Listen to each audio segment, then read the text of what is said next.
ओम नमो भगवते वासुदेवाय। ओम नमो भगवते वासुदेवाय। ओम नमो भगवते वासुदेवाय। मुखं करोति वाचालं पङ्गुं लङ्घयते गिरिं यत्कृपातमहं वन्दे श्रीगुरुदीनतारिणं परमानन्दमाधवं श्रीचैतन्यमीश्वरम्। नारायणं नमस्कृत्यं नरं चैव नरोत्तमं दैवीं सरस्वतीं व्यासं ततो जयमुदीरयेत्। नष्टप्रायेषु भद्रेषु नित्यं भागवत सेवया भगवत्योत्तमश्लोके भक्तिर्भवति नैष्ठिकी। हरे कृष्ण कृष्ण कृष्ण हरे हरे, हरे राम राम राम हरे हरे। हरे कृष्णा। सभी भक्तों का स्वागत है आज के श्रीमद् भागवतम कथा रूप कार्यक्रम में। हम आज 47वां अध्याय शुरू कर रहे हैं जिसका शीर्षक है महाराज नीमि, और ये 90वें स्कंद का भाग है। ये जो अध्याय संख्या वगैरह हम लोग दे रहे हैं, ओरिजिनल श्रीमद् भागवत में इस प्रकार से नहीं है। ओरिजिनल श्रीमद् भागवत में स्कंद के अंदर फिर पहला अध्याय, फिर दूसरा अध्याय, फिर तीसरा अध्याय, चौथा अध्याय, इस प्रकार से है। जैसा कि आप समझ गए होंगे, अब तक स्कंद समझ गए होंगे। पूरी भागवत जो है, जो 18,000 श्लोकों वाली भागवत है, वो 12 स्कंदों में विभाजित है, 12 किताबों में विभाजित है, 12 पुस्तकों में विभाजित है पूरी भागवत। यहाँ पर जो हम भागवत कर रहे हैं, ये कथा रूप भागवत है। उसका बहुत ही सार रूप है। यहाँ पर श्लोक नहीं है, यहाँ पर शब्दार्थ नहीं है, यहाँ पर तात्पर्य नहीं है। तो ये हम भागवत जो कर रहे हैं वो बहुत संक्षिप्त में है। आप फिर से याद रखिएगा, ओरिजिनल मूल भागवत हैं और वो प्रभुपाद जी द्वारा लिखी गई हैं। उसका तात्पर्य भी दिया है प्रभुपाद जी ने। वो 18,000 श्लोकों वाली हैं। उसमें अध्याय है अलग अलग स्कंद के अंदर। और अभी जो पढ़ रहे हैं हम, एक के बाद एक, एक के बाद एक के बाद कथा पढ़ रहे हैं, कहानी पढ़ रहे हैं। 9वां स्कंद 47वां अध्याय, महाराज निमि। कुश के पश्चात 19वीं पीढ़ी में मरु का जन्म हुआ। तो हम ये देख रहे हैं, ये वही इक्ष्वाकु वंश वंश जो कि पहले से चला आ रहा था, जिसमें मनु जो है वो आगे आके वैवस्वत मनु, उनके पुत्र के रूप में सूर्यदेव के पुत्र वो, और उसके बाद में इक्ष्वाकु वंश। और इस तरह से वंश के अंदर हम देखे भगवान राम जी आए, और राम के पुत्र बताए जा रहे हैं कुश, और बता रहे हैं कुश के पश्चात 19वीं पीढ़ी में मरु का जन्म हुआ। योग सिद्ध देह प्राप्त करने के कारण मरु आज भी कला प्रगाम कला प्रग्राम में निवास कर रहे हैं, और इस कलयुग की समाप्ति पर एक पुत्र को जन्म देकर वे पुनः सूर्य वंश की स्थापना करेंगे। ये मरु के बारे में कहा गया। ये गांव कहाँ पर स्थित है, किसी को मालूम है? कलाप ग्राम, किसने सर्च किया? ये कलयुग के अंत में ऐसा घटित होगा, यहाँ लिखा जा रहा है। और प्रभु मैंने किया था बट उसका कुछ नहीं मिला। कुछ और ही खुल रहा है उसके नाम से। जी, क्योंकि कलयुग के अंत में आने वाले हैं, तो अभी शायद ये गांव एग्जिस्ट भी नहीं करता हो। ठीक है। मरु के पश्चात 18वीं पीढ़ी में बृहद्वल का जन्म हुआ। उसका वध कुरुक्षेत्र की युद्ध भूमि में अभिमन्यु के हाथों हुआ। राम जी की पीढ़ी में ये कोई आया है जिसका नाम है बृहद्वल, और उसका वध किसके हाथों हुआ? कुरुक्षेत्र की भूमि में अभिमन्यु के हाथों। ठीक है। यहाँ इक्ष्वाकु वंश की 30 पीढ़ियों के भावी राजाओं की सूची दी गई है, जिसमें अंतिम राजा हुए सुमित्र। चूंकि सुमित्र की कोई संतान नहीं थी, इसलिए उनके साथ ही सूर्यवंश समाप्त हो गया। क्योंकि सूर्यवंश क्यों समाप्त हो गया? सुमित्र की कोई संतान नहीं थी। और बताया गया था, पीछे ही आप देख सकते हैं, कि कलयुग की समाप्ति पर एक पुत्र को जन्म देकर वे पुनः सूर्यवंश की स्थापना करेंगे, जो मरु हैं उनके बेटे। जब इक्ष्वाकु के पुत्र महाराज निमि एक विशाल यज्ञ करना चाहते थे, तो उन्होंने वशिष्ठ जी से प्रमुख पुरोहित बनने का निवेदन किया। तो यहां पर हम देखेंगे कि जो इक्ष्वाकु वंश हैं, सूर्य वंश हैं, वो तो पूरा यहाँ पर समाप्त हो जाता है सुमित्र के साथ। अभी हम वापस कहाँ गए हैं? वापस इक्ष्वाकु के पास चले गए। वापस इक्ष्वाकु पीछे चले गए हैं। राम जी के भी पीछे चले गए, दिलीप, रघु, इन सब के भी पीछे चले गए हैं इक्ष्वाकु वंश में, इक्ष्वाकु राजा के पास। तो कहा जा रहा है, जब इक्ष्वाकु के पुत्र महाराज निमि एक विशाल यज्ञ करना चाहते थे, तो उन्होंने वशिष्ठ जी से प्रमुख पुरोहित बनने का निवेदन किया। परंतु वशिष्ठ जी ने उत्तर दिया, महाराज, इसी समय देवराज इंद्र ने भी यज्ञ आरंभ किया है, और मैंने उस यज्ञ में पुरोहित बनने का उनका निवेदन स्वीकार कर लिया है। इसलिए कुछ कुछ समय पर प्रतीक्षा कीजिए। स्वर्ग से लौटने पर मैं अवश्य आपका यज्ञ संपन्न करूंगा। ये तो गड़बड़ हो गया भाई।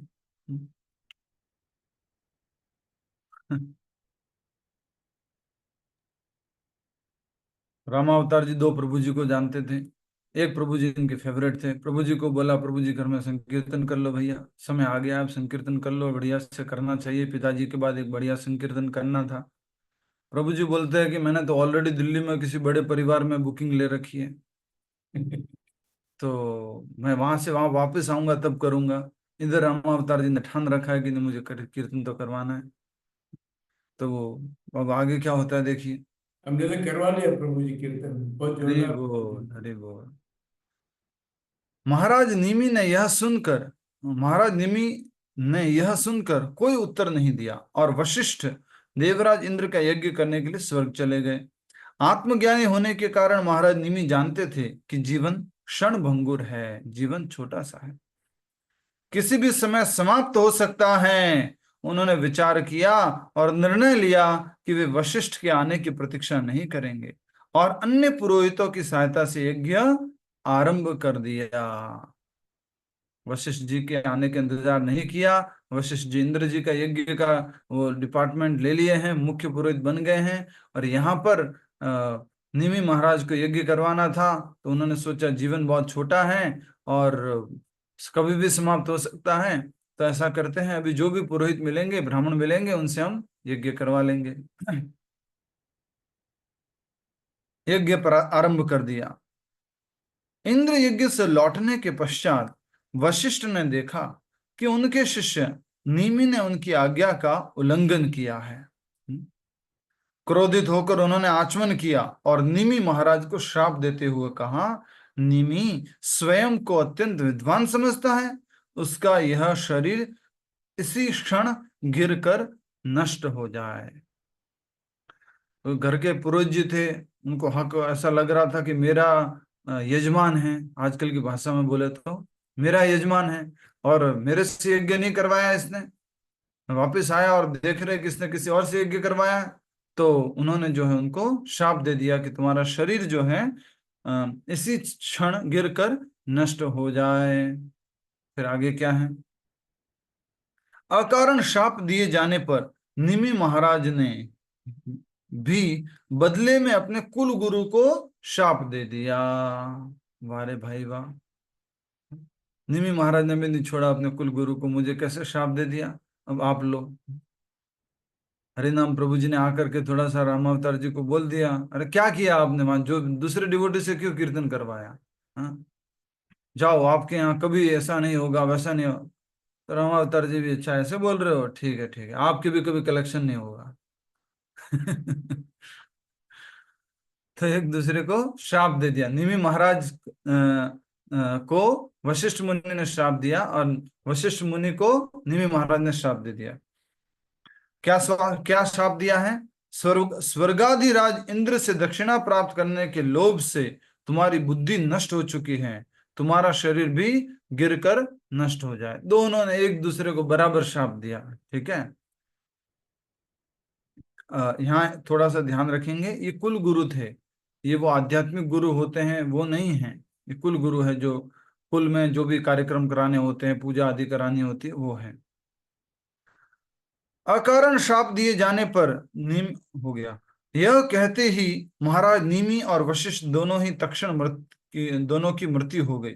उसी समय मित्र और वरुण की भेंट उसी समय मित्र और वरुण की भेंट उर्वशी नामक अप्सरा से हुई। मित्र और वरुण की भेंट,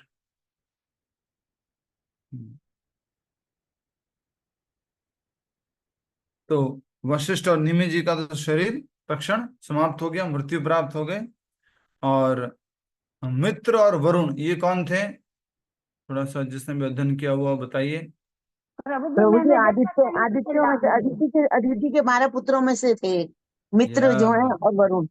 हरि वो हरे अदिति कृष्णा के जो प्रभु जी, पुत्रों में, वैवस्वत मनु के भाई थे ये लोग, मतलब ठीक है। विस, हाँ माता जी, विवस्वान के भाई हैं, विवस्वान जी, के विवस्वान के भाई थे जी। हाँ जी, विवस्वान के भाई विवस्वान। हैं। और अदिति जो कि देवताओं की माँ है, उनके ये पुत्र है। हमने पढ़ा था ये मित्र, मित्र और वरुण। मित्र और वरुण की भेंट उर्वशी नामक अप्सरा से हुई। उसके अति सुंदर रूप को देखकर वे दोनों कामत्रस्त हो उठे, और यद्यपि उन्होंने अपनी काम इच्छाओं को रोकने के भरसक प्रयत्न किए, फिर भी उनका वीर्यपात हो ही गया। उन्होंने उसे सावधानी पूर्वक एक पात्र में रखा, और उसी वीर्य से वशिष्ठ का पुनः जन्म हुआ। तो समझ में आया कि बीच में अचानक से कहानी क्यों मोड़ ले ली। वशिष्ठ जी ने शरीर छोड़ दिया था, वशिष्ठ जी का पुनः जन्म होना था। तो वशिष्ठ जी का पुनः जन्म किससे हुआ? मित्र और वरुण से। ठीक है, महाराज निमि का यज्ञ करने वाले पुरोहितों ने उनके मृत शरीर को सुगंधित तेलों और औषधियों में सुरक्षित रखा। इसी प्रकार एक पत्नी ने किसी का शरीर सुरक्षित रखा था। किसने रखा था? यस, किसने रखा था?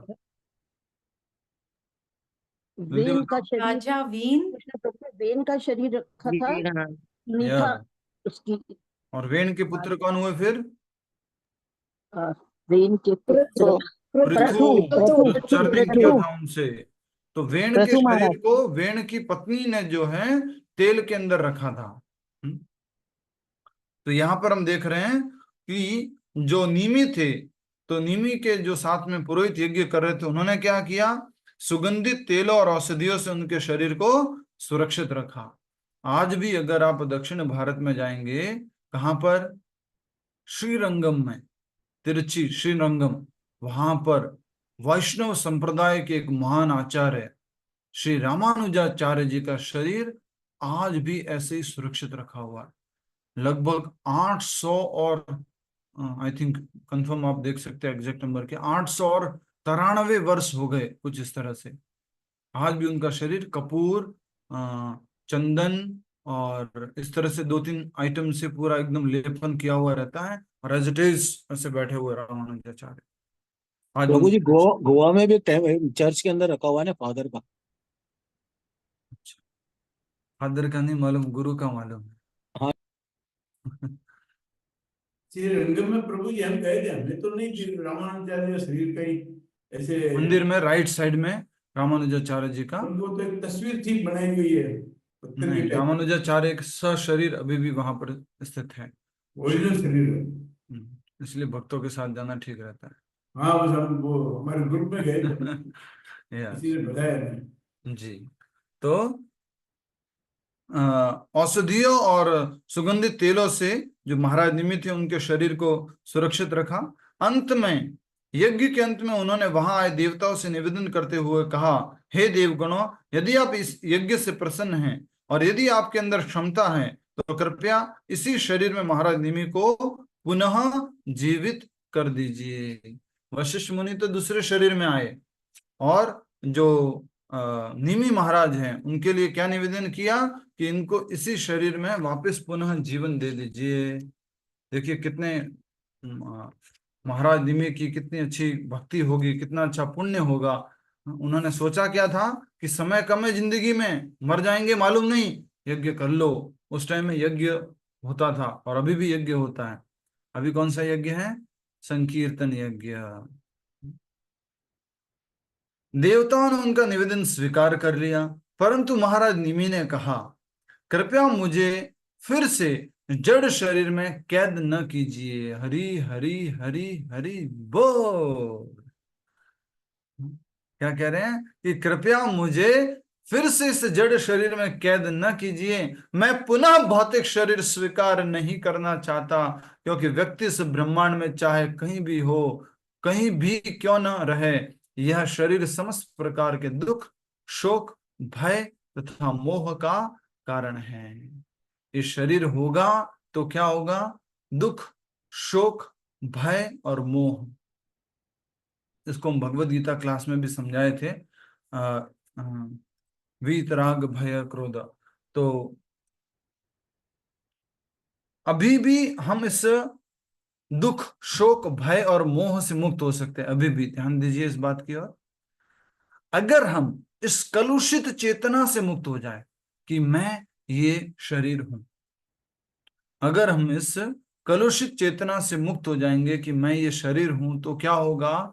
हम अगर ये चेतना से मुक्त हो गए तो हमें क्या मालूम पड़ा हम कौन है? हम किस चेतना में रहेंगे? हम आत्मा बनेंगे, हम आत्मा है। तो इस आत्मा शरीर के खोने का भय रहेगा क्या? इस शरीर के कटने, मरने, कुछ खराब होने, बीमार होने का भय रहेगा क्या? तो सबसे पहला, न तो किसी भी प्रकार का भय रहेगा और न ही किसी भी प्रकार का दुख होगा, न ही किसी प्रकार का शोक होगा और न ही किसी प्रकार का मोह होगा। तो ये कलुषित चेतना से बाहर निकलना है कि मैं क्या हूं? शरीर हूं। इस चेतना से बाहर निकलना है। तो निमि महाराज कह रहे हैं, बहुत सुंदर प्रार्थना है। निमि महाराज को एक बार प्रणाम है, हरि बोल। क्या कह रहे हैं कि कृपया मुझे फिर से इस जड़ शरीर में कैद न कीजिए। हम कैद हो रखे इस शरीर में, हम अर्थात आत्मा इस शरीर के अंदर कैद है। और हम जो कैदी का वेश है उसको देख करके खुश होते रहते हैं। ऊपर जो कैद करने के लिए ठेला उपयोग किया गया है, गनी बैग जो इंग्लिश में बोलते हैं, ऊपर जो ये ठेला उपयोग किया गया है उसको देख करके खुश हो रहे हैं। एक आदमी को एक बोरे में डाल दिया, ठीक है, और बोरे को ऐसे बढ़िया से अच्छा पैकिंग कर, और उसके ऊपर आंख बना दी, उसके ऊपर नाक बना दिया, उसके ऊपर कान बना दिए, बाल बना दिए, और हम वो आदमी जो है सोच रहा है कि मैं क्या हूं? ये बाहर का कवच हूं, ये बाहर का बोरा हूं।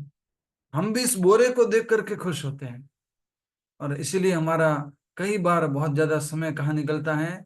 इस बोरे को देखने में। अच्छा, एक सफेद बाल आ गया। अच्छा,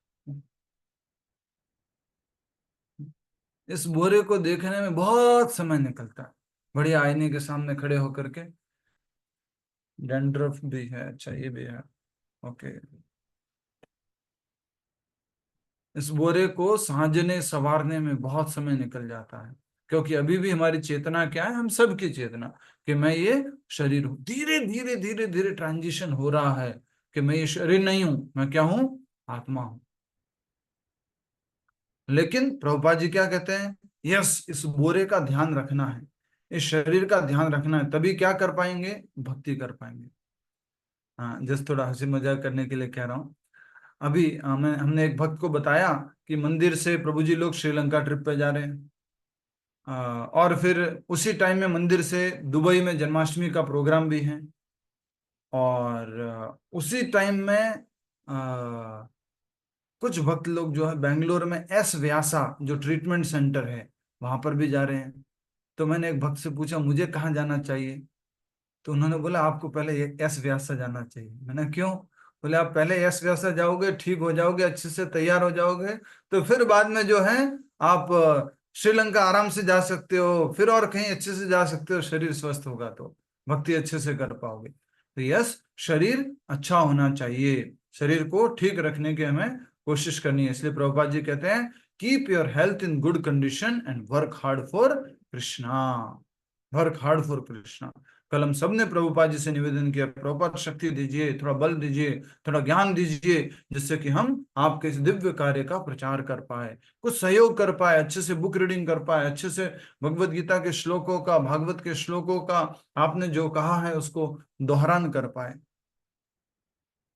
तो यहाँ पर निमी महाराज बहुत सुंदर प्रार्थना किए हैं कि हे देवताओं, हे ब्राह्मणों, मुझे फिर से इस जड़ शरीर में कैद न कीजिए, मैं पुनः भौतिक शरीर स्वीकार नहीं करना चाहता, क्योंकि व्यक्ति इस ब्रह्मांड में चाहे कहीं भी क्यों न रहे, यह शरीर समस्त प्रकार के दुख, शोक, भय तथा मोह का कारण है। इस ब्रह्मांड में कहीं भी चला जाए, ये शरीर अलग अलग प्रकार से शोक, मोह, भय और दुख का कारण है, शरीर कारण है, ठीक है। उस समय देवताओं ने कहा महाराज निमि को भौतिक शरीर के बिना ही रहने दिया जाए। हरि बोल, ये कैसे संभव है? महाराज निमि को भौतिक शरीर के बिना ही रहने दिया जाए। हमारी कामना है कि वे वैकुंठ में भगवान की निजी पार्षद बने और अपने उस दिव्य शरीर में निवास करते हुए यदि उनकी इच्छा हो तो वे स्वयं को इस संसार के लोगों के समक्ष प्रकट करें अथवा अप्रकट रहे। हरि बोल, हरि बोल, हरि बोल। क्या बात है, क्या बात है, वाह महाराज निमि, वाह, क्या आपकी सेवा, क्या आपका पुण्य यज्ञ और आपकी श्रद्धा और आपका राइट डिसीजन कि चलो बड़े पुरोहित जी का वेट नहीं करते, अपने पहले यज्ञ कर लो, काम करना इंपॉर्टेंट है।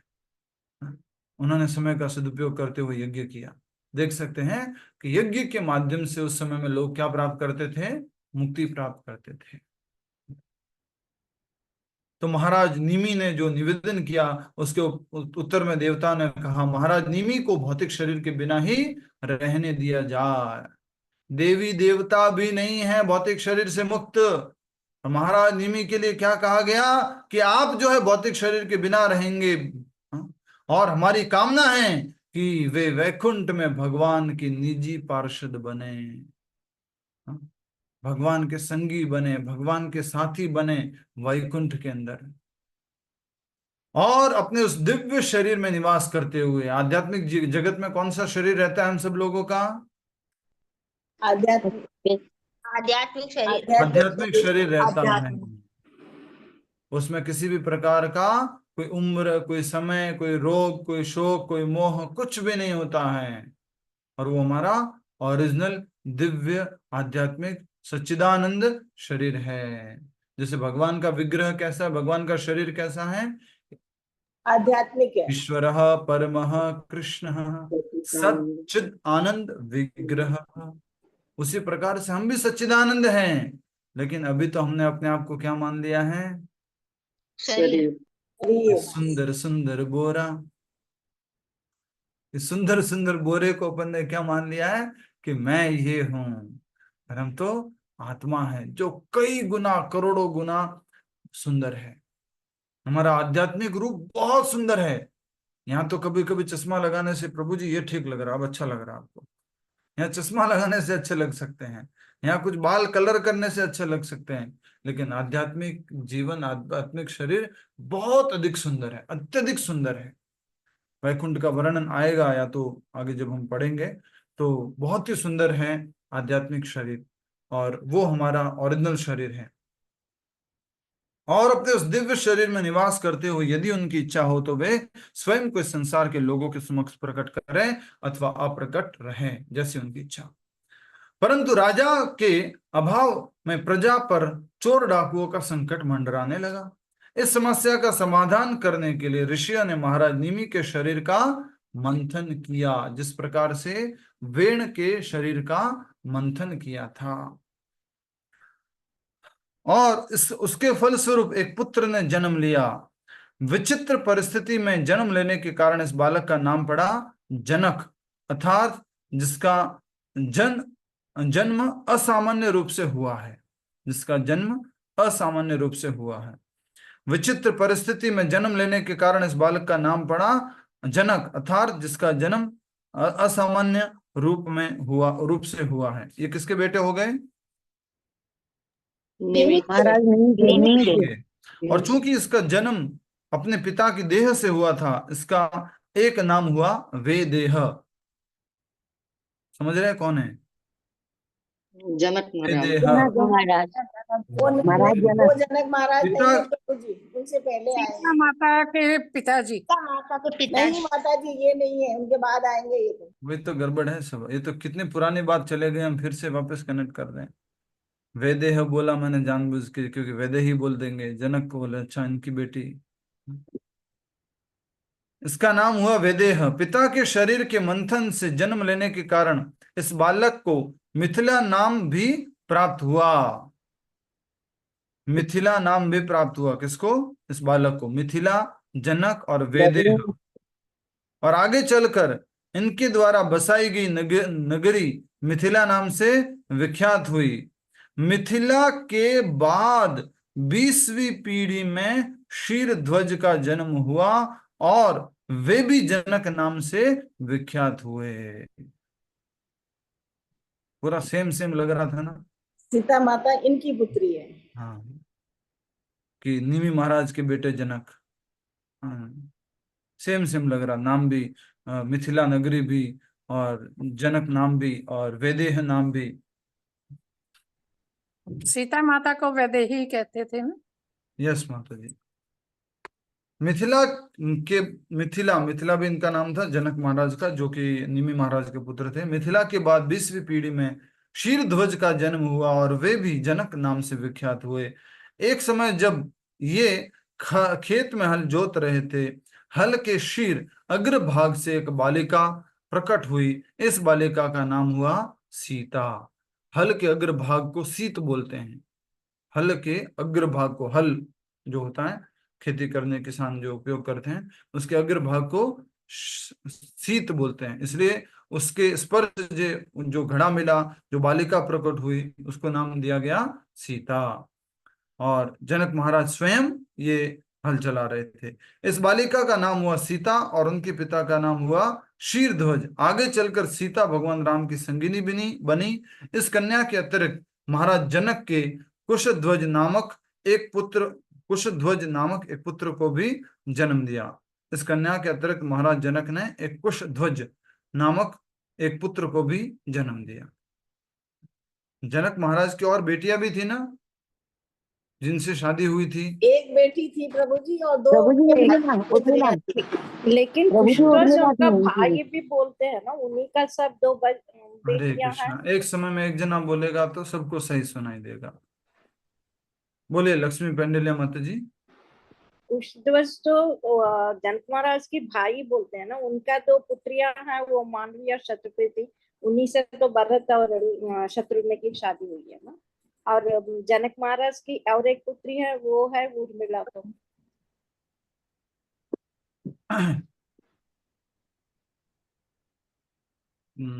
यस, प्रभा रंजन माता जी क्या कह रहे हैं आप? हाँ प्रभु जी, ये है कि जो जनक महाराज की स्वयं की अपनी मतलब बेटी थी, उनका वो तो उर्मिला जी थी।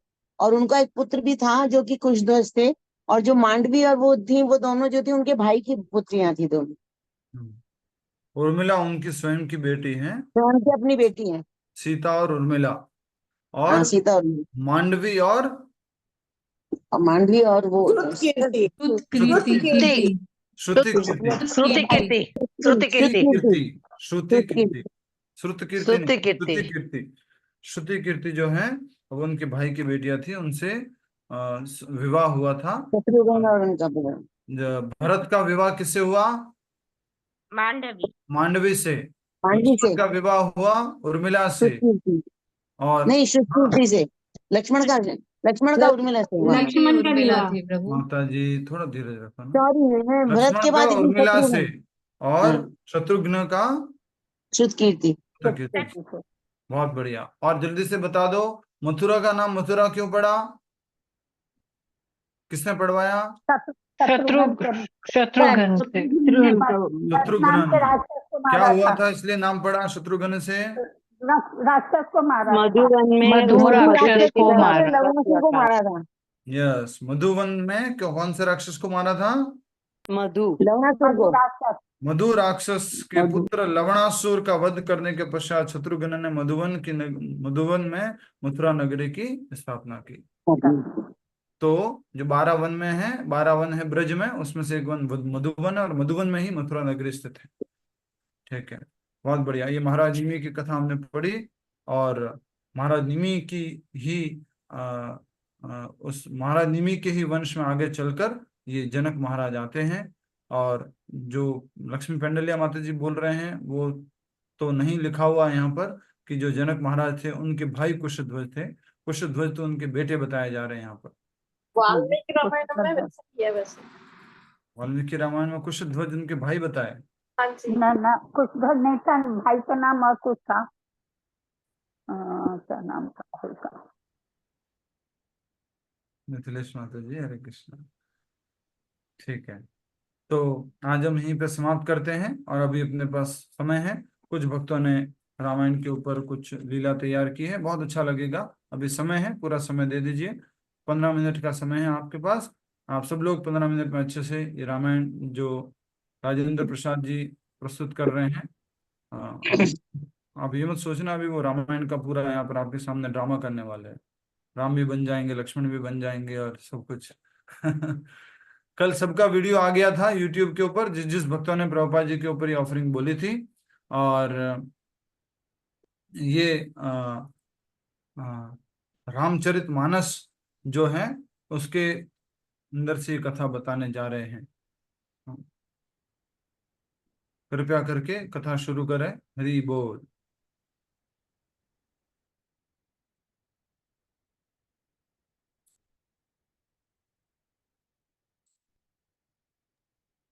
माइक अनम्यूट करके शुरू कीजिए राजेंद्र जी।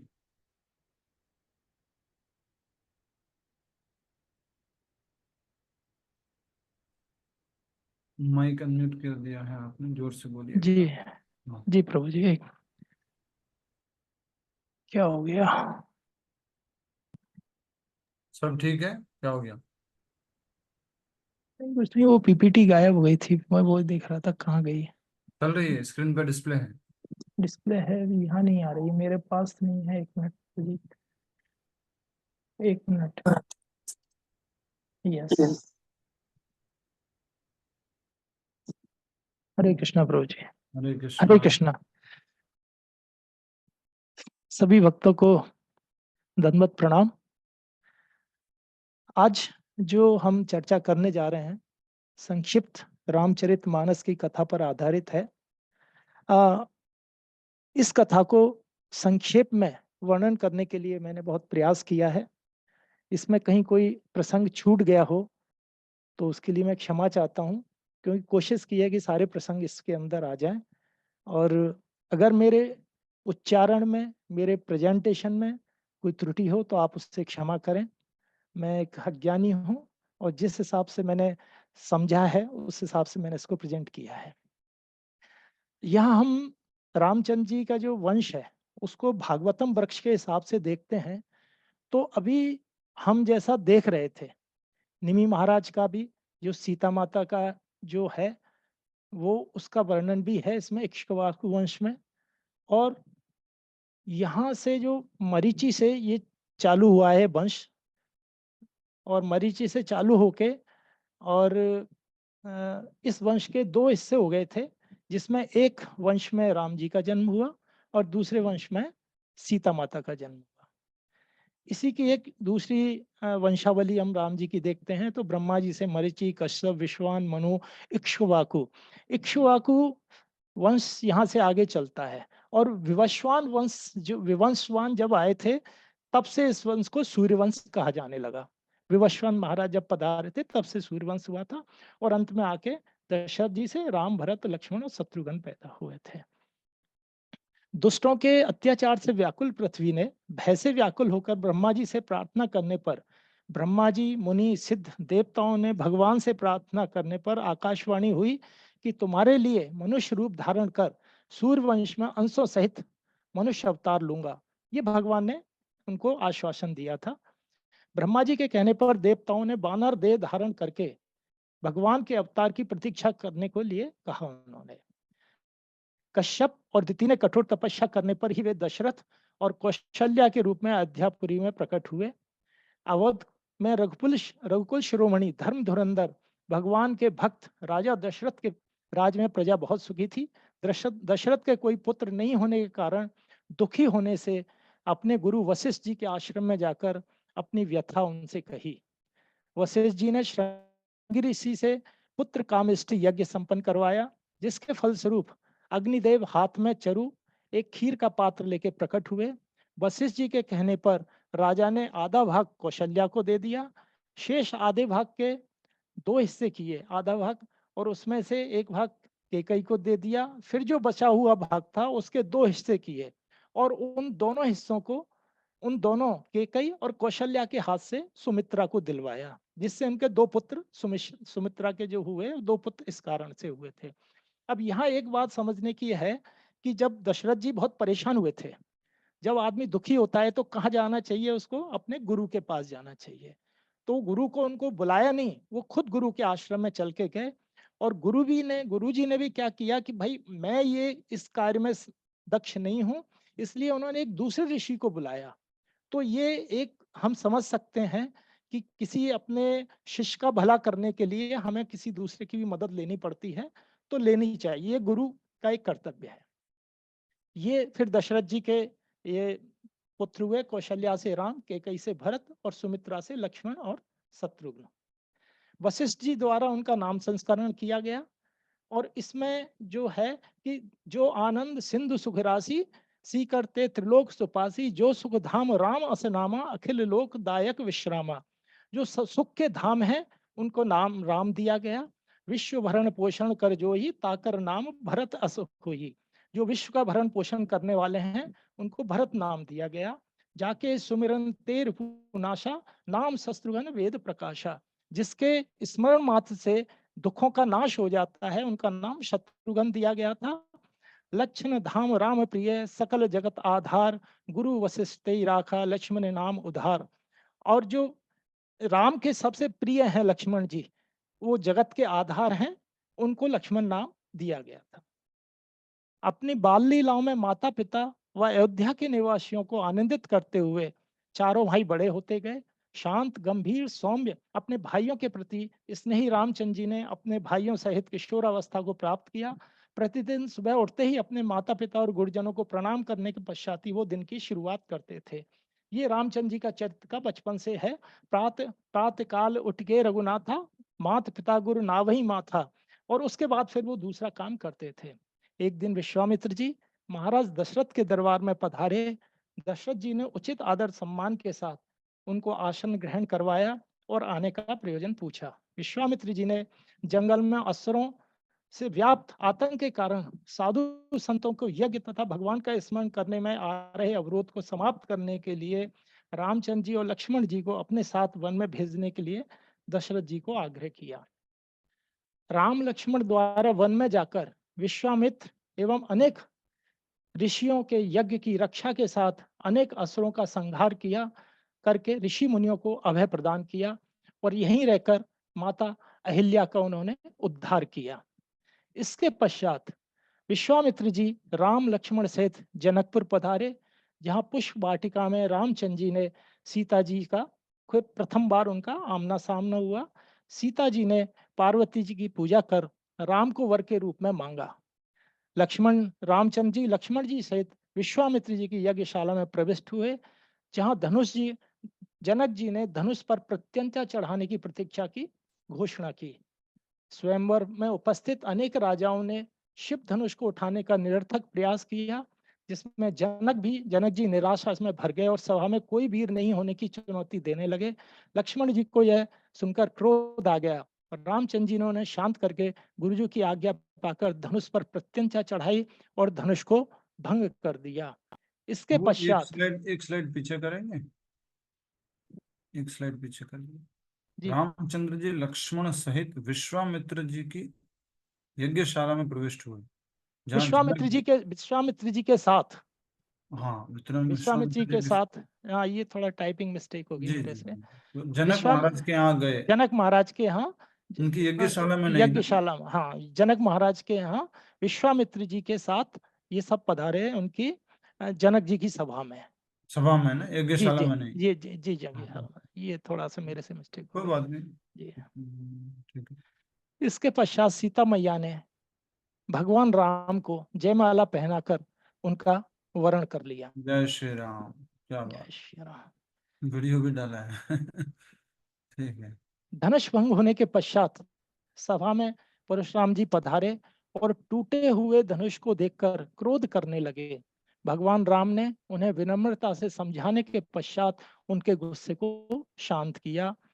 भगवान को स्वयं समक्ष पाकर परशुराम जी ने उनको प्रणाम किया और वहां से चले गए।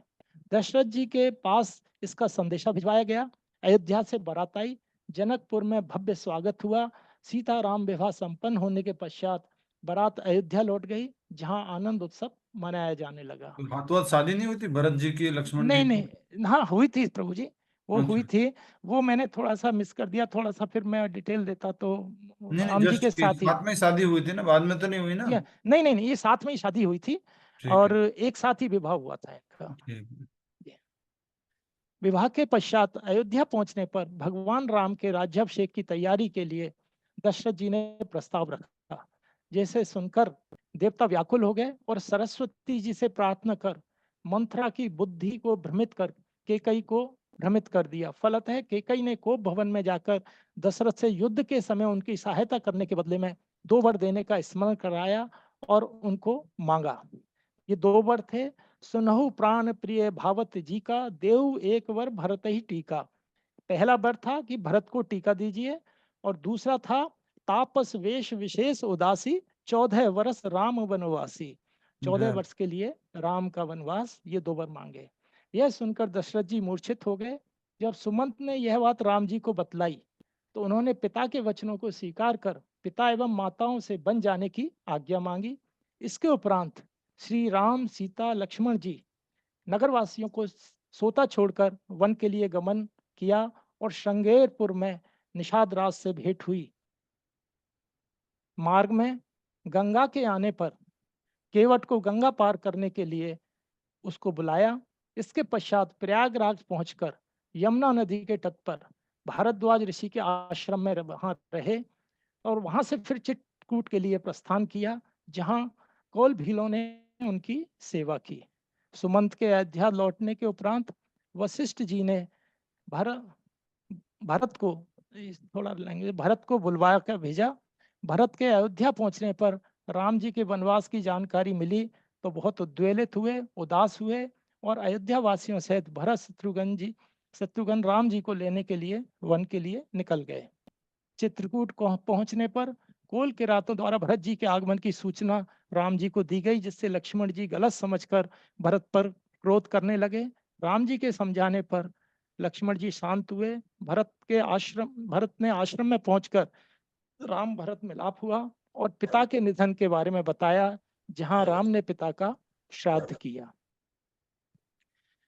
केकई ने अपने किए हुए कार्य पर पश्चाताप हुआ। कौशल्या, सुनैना, जनक जी, वशिष्ठ जी का आपसी संवाद हुआ।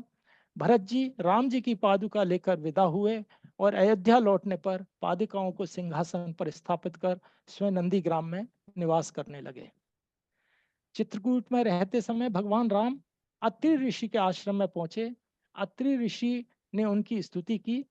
वहां सीता मैया अत्रि ऋषि की पत्नी अनुसुईया से मिलकर सुखी हुई। अनुसुईया माता ने उन्हें दिव्य आभूषण और वस्त्र प्रदान किए और स्त्रियों के धर्म के बारे में उन्हें बताया। राम जी का अगस्त मुनि से मिलन हुआ एवं वहां से दंडक वन में प्रवेश किया, जहां जटायु से उनका मिलन हुआ। इसके पश्चात पंचवटी पहुंचकर निवास करने लगे। पंचवटी में सुपर्णखा खरदूषण के साथ आई सुपर्णखा ने राम से विवाह का प्रस्ताव रखा। राम ने एक पत्नी व्रत की बात कहकर लक्ष्मण के पास भेज दिया और अंततः सुपर्णखा के नाक और कान का विच्छेदन कर दिया एवं खरदूषण तथा उनके सैनिकों को मार दिया। सुपर्णखा अपनी दशा से व्यथित होकर रावण के पास आकर वनवासियों एवं उनकी सुंदर पत्नी जी के बारे, सीता जी के बारे में बताया। पंचवटी में ही सीता मैया ने अग्नि में प्रवेश किया और माया सीता का यहाँ प्राकट्य हो गया। पंचवटी में ही ये एक लीला हुई थी, यहाँ सीता माता अग्नि में चली गई थी और वहां से एक माया सीता प्रकट हुई। रावण माया सीता प्रकट होने के बाद में आया।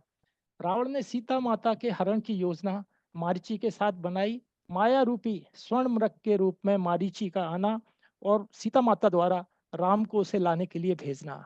माया रूपी मृग के मारे जाने पर उनके द्वारा हा राम, हा लक्ष्मण, हा लक्ष्मण, हा लक्ष्मण की आवाज की गई, जिससे सीता माता ने परेशान होकर लक्ष्मण को राम की रक्षा करने के लिए भेजा। इसी अवसर का लाभ उठाकर रावण ने साधु का वेश धारण कर सीता माता का अपहरण कर लिया। इस अपहरण को जटायु ने देखा और रावण के साथ युद्ध किया, जिसमें वह घायल हो गया। सीता माता को ढूंढते हुए भगवान राम मतंग ऋषि के आश्रम में शबरी की कुटिया में पहुंचे। शबरी माता ने प्रेम पूर्वक राम जी को फल खिलाए और राम जी ने उन्हें नवदा भक्ति का उपदेश दिया। वहां से उन्होंने प्रस्थान किया। ये एक अपने आप में एक बहुत बड़ा अच्छा प्रसंग है। कभी चर्चा होगी तो नवदा भक्ति जो राम जी ने उपदेश दिया उसके बारे में चर्चा कर सकते हैं। लंबा हो जाता है इसलिए मैंने इसको कट कर दिया है। यहाँ श्री राम जी ने हनुमान जी का मिलन हुआ और श्री राम तथा सुग्रीव की मित्रता हुई। सुग्रीव का दुख सुनकर राम जी ने बाली का वध कर बाली का उद्धार किया। बाली की पत्नी तारा को बिलाप सुनकर उपदेश दिया एवं सुग्रीव का राज्याभिषेक कराया। अंगद को युवराज पद दिया। समुद्र लागने के परामर्श जाम्बन द्वारा हनुमान जी को दिया और लंका जाकर सीता माता की खोज करने के लिए तैयार किया। हनुमान जी का लंका के पथ में सुरसा से एवं छाया पकड़ने वाली राक्षसी से यथोचित व्यवहार के साथ लंकनी राक्षसी का वध करके लंका में प्रवेश उपरांत विभीषण जी से भेंट कर माता सीता का पता पूछा। अशोक वाटिका में हनुमान जी के पहुंचने पर सीता माता और त्रिजटा का संवाद सुना। सीता माता की व्यथा सुनकर हनुमान जी ने राम जी द्वारा दी गई मुद्रिका सीता माता के समक्ष प्रश्न डालकर हनुमान जी ने सीता माता को अपना परिचय देकर वाटिका के फल खाते हुए उसे उजाड़ने लगे। अशोक वाटिका को उजाड़ते हुए हनुमान जी ने अक्षय कुमार का वध किया। मेघनाथ को नागपाश में हनुमान जी को बांधकर रावण की सभा में लाया गया। रावण को राम जी की महिमा के बारे में बताकर सीता जी को लौटाने का आग्रह किया। रावण द्वारा हनुमान जी की पूंछ में आग लगाकर अंग भंग करके भेजने के लिए अपने सैनिकों को कहा।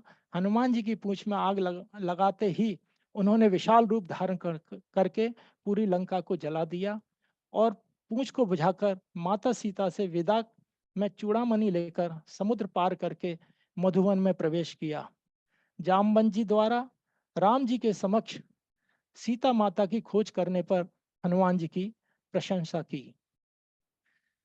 राम जी सभी वानरों के साथ समुद्र तट पर पहुंचे। रावण से अपमानित होकर विभीषण राम जी से मिलने पहुंचा। राम जी ने सम्मान के साथ उसको लंका का राजा घोषित किया। सेतु बंध के लिए राम जी द्वारा समुद्र से विनती कर नील नल की सहायता से सेतु का निर्माण कर श्री रामेश्वर की स्थापना की।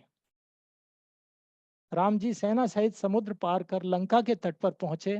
पतिव्रता पत्नी मंदोदरी एवं रावण पुत्र प्रहस्त द्वारा रावण को रामेश्वर की स्थापना की, ये तो कैसे हो पाएगा? ये इसमें रामचरितमानस में यही दिया हुआ है कि जब समुद्र बनाया था उससे पहले उन्होंने वहां स्थापना की थी और जब बाद में लौट के आए तो फिर वहां उन्होंने दोबारा पूजा की थी। अच्छा। पतिव्रता पत्नी मंदोदरी एवं रावण पुत्र प्रहस्त द्वारा रावण को समझाने पर वह नहीं समझा। पुनः राम जी के दूत अंगद ने रावण को समझाने का भी प्रयास किया पर दुष्ट रावण नहीं माना। अंततः युद्ध प्रारंभ हो गया। रावण के मंत्री एवं नाना माल्यवंत के समझाने पर भी रावण नहीं माना। मतलब इतने लोगों ने उसको समझाया पर वो नहीं माना।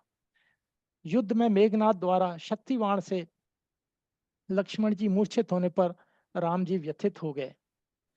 हनुमान जी लंका से सुषेण वैद्य के कहने पर संजीवनी बूटी लाने पर लक्ष्मण जी के चेतना को पुनः प्राप्त हो गई। युद्ध में भाई कुंभकर्ण, पुत्र मेघनाद एवं अन्य योद्धा मारे गए।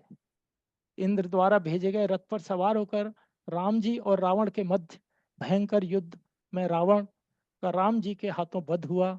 सर्वत्र जय घोष होने लगी।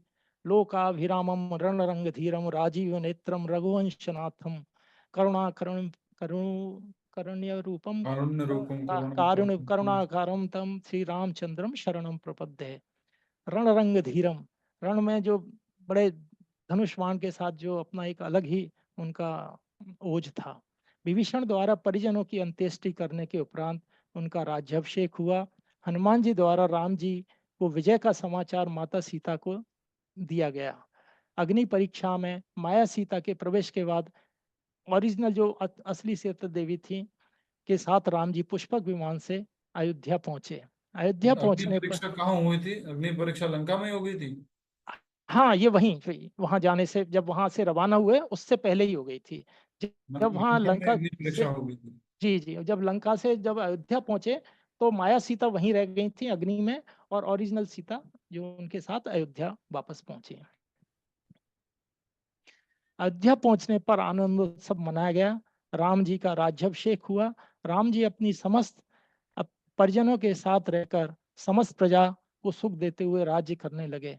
अपने राज्य के नागरिकों की सच्चाई जानने के लिए रात्रि में नगर यात्रा को निकलने पर किसी व्यक्ति द्वारा अपनी पत्नी के घर से बाहर रहने पर ताना मारते हुए सुना कि सीता को जैसे राम ने रख लिया, मैं ऐसे नहीं रह सकता। और इसे सुनकर राम जी को लगा कि प्रजा में इस चीज को लेकर चर्चा है, तो फिर उन्होंने अपना अगला कदम उठाया। महल पहुंचकर लक्ष्मण के द्वारा गर्भवती सीता जी को त्याग कर वाल्मीकि ऋषि के आश्रम भेज दिया, जहां सीता जी के 2 पुत्र लव कुश को जन्म दिया। राम जी द्वारा किए जा रहे अश्वमेघ यज्ञ का घोड़ा लव कुश ने पकड़ लिया। घोड़ा छुड़ाने के लिए लव कुश और राम जी के मध्य युद्ध हुआ। राम जी को पता चला कि लव कुश उनके ही पुत्र हैं। माता सीता ने भूमि समाधि ले ली। अवतार अवधि समाप्त होने पर राम जी ने सरयू नदी में समाधि लेकर अपने नित्य धाम बैकुंठ में प्रवेश किया। जय सियावर रामचंद्र की जय। संक्षिप्त मानस कथा संक्षिप्त में है। बहुत बहुत जय हो, धन्यवाद हरि एक पेशेंस बोल, से सुनने श्याम के लिए। रामचंद्र भगवान अगर कहीं की कोई जय। कोई बहुत प्रसंग छूट सुंदर गया हो तो राजेंद्र जी, प्रभु जी, धन्यवाद। हरे कृष्णा, हरि हरि हरे बोल, कृष्ण, जय श्री हरे कृष्ण, प्रभुपाद। जय अच्छा प्रयास, हरि बोल। जी। Thank you. आप में से 1-2 भक्त थोड़ा ये साइंटिफिक रिसर्च करेंगे, और एक बहुत ही सुंदर जो भगवत गीता में भगवान बोलते हैं कि मैं तीनों गुणों को बनाने वाला हूं, मैं तीनों गुणों के अंतर्गत नहीं आता हूं। सेम एक साइंटिस्ट ने एक्सप्लेनेशन में बोला है, तो मैं वीडियो में भी ग्रुप में डालूंगा। दूसरा ये था कि ये रामचरितमानस और जो रामायण है, सॉरी, वाल्मीकि रामायण, तो कैसे वाल्मीकि रामायण तो प्रमाणित है ही है, रामचरितमानस में कुछ घटनाएं अधिक बताई गई हैं, रामायण में कम बताई गई हैं, वाल्मीकि रामायण में, तो कैसे इन दोनों को हम समझ सकते हैं, दोनों को लेना है कि नहीं, तो वो थोड़ा सा आप लोग रिसर्च कीजिए। रिसर्च टीम में हमारे ग्रुप डिवोटीज हो गए। एक है पूनम गर्ग माता जी, सुमन माता जी, मिथिलेश माता जी, और राजेंद्र जी, और कोई डिवोटीज रिसर्च टीम में जुड़ना चाहते हैं? रामचरितमानस और रामायण। प्रभु हमारे पास वाल्मीकि रामायण नहीं है। वो आप लोग थोड़ा गूगल में भी टाइप करेंगे कि difference between Valmiki okay Ramayan okay और प्रभु, हाँ उससे तो हो जाएगा प्रभु। यस। और कोई समय जिनके पास हो वो ये सेवा कर सकते हैं। हमें थोड़ा अच्छे से प्रस्तुत करना है, और तुलसीदास जी द्वारा जो रचित रामचरितमानस है वो किस प्रकार से प्रमाणित है, तुलसीदास जी कौन है, इसका प्रमाण क्या है, वो सब भी हमें मालूम करना है। अभी हम वैसे तो डिवोटीज लोग, प्रभु जी लोग सारे चित्रकूट यात्रा पे जाने वाले अक्टूबर में, और वहां पर जब हम परिक्रमा करते हैं, जमदग्नि क्या बोलते हैं उसको, पर्वत का नाम क्या है? कामदनाथ। कामतनाथ। हाँ, कामतगिरी। कामतगिरी। जो कामतगिरी की जब परिक्रमा करते हैं तो रास्ते में एक स्थान आता है, वहां पर ओरिजिनल रामायण जो तुलसीदास जी ने रचित की थी उसके कुछ भाग वहां पर मिलते हैं दर्शन करने को। तो ये थोड़ा सा आप लोगों को देखना होगा, रिसर्च करना होगा। ठीक है, 3-4 भक्तों के नाम लिए मैंने, और इंडिविजुअली भी कोई करना चाहता है तो कर सकते हैं। शुरू करते हैं आज का जप, और फिर कल